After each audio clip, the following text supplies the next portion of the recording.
वीरताको चिनो। आज देशभर शहीद दिवस मनाइँदै प्रत्येक वर्ष सम्झिने तर सपना पूरा नहुने, देश र जनताका लागि शहादत प्रदान गर्ने शहीदहरूको सम्मानमा विभिन्न कार्यक्रम गरी आज देशभर शहीद दिवस मनाइँदैछ।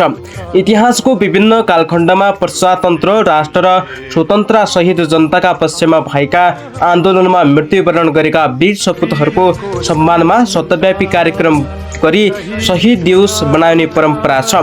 विक्रम सम्वत 1997 माघ 10 गते निरङ्कुश राणा शासन विरुद्ध नेपाल प्रजा परिषद स्थापना गरी जनतालाई आफ्नो हक र अधिकारका लागि क्रान्ति गर्न प्रेरित गर्ने शुक्रराज शास्त्रीलाई टेकुस्थित खरेको रूपमा झुन्ड्याएर हत्या गरिएको थियो।